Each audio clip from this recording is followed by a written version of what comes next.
name is Nushi Yamani. I am a neurologist and headache specialist from Iran. In this video, I am going to talk about migraine with brainstem aura (MBA), and will also present the results of our research work that analyzed all cases with MBA, described in detail in the literature, clinical cases from the Danish Headache Center, and a very large sample of telephone interview cases with migraine with aura. MBA is a rare subtype of migraine with aura. It was first described as basilar artery migraine by Bickerstaff in 1961.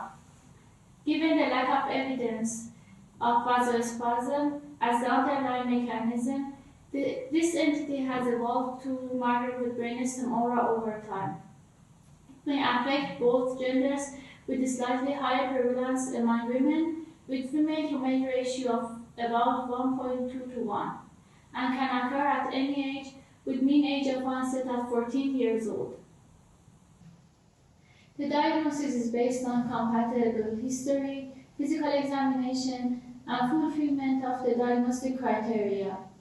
There are no diagnostic tests specific for MBA, but brain MRI should be performed in most patients with first-ever symptoms.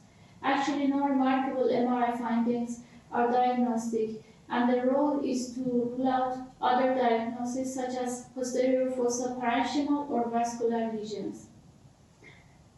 An electroencephalogram may also be useful to look for epileptiform activity, especially in patients who have altered consciousness. EEG abnormalities in the literature were reported in almost half of MBA patients who had EEG studies during or shortly after attack. The two most common abnormalities were diffuse slowing and bilateral posterior slow activity. To fulfill the diagnostic criteria for migraine with brainstem aura, according to ICHD-3, an individual must have attacks fulfilling criteria for migraine with aura, and at least 2 brainstem aura symptoms consisting of dysarthria, vertigo, tinnitus, hypothesis, diplopia, ataxia, and decreased level of consciousness, but not motor or retinal symptoms. And like any other diagnosis in the ICHD-3 criteria, the headache should not have accounted for by another ICHD-3 diagnosis.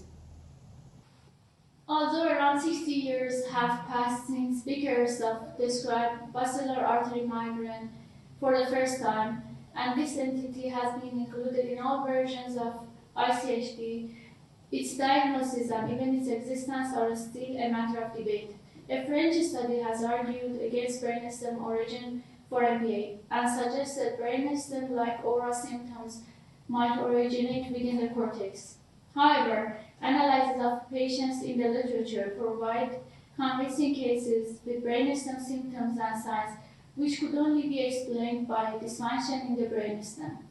In many patients, several brainstem signs make it impossible to see how symptoms could possibly originate within the cortex.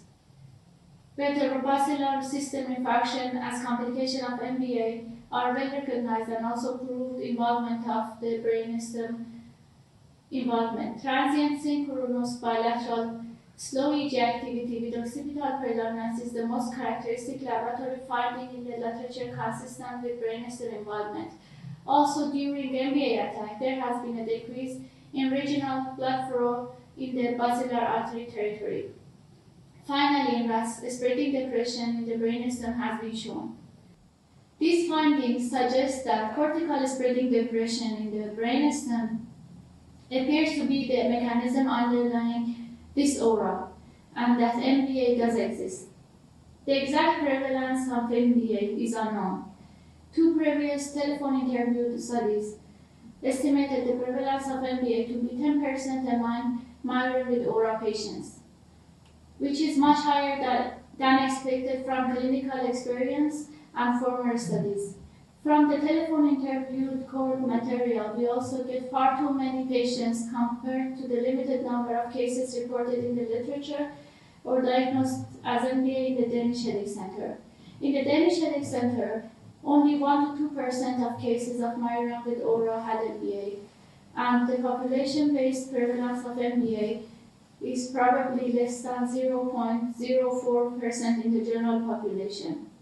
Thus, it can be concluded that MBA is rare and the current diagnostic criteria are too unspecific because they allow telephone interview and do not request a face-to-face interview and examination by a neurologist. Furthermore, they do not request MR and other examination to rule out other diagnoses.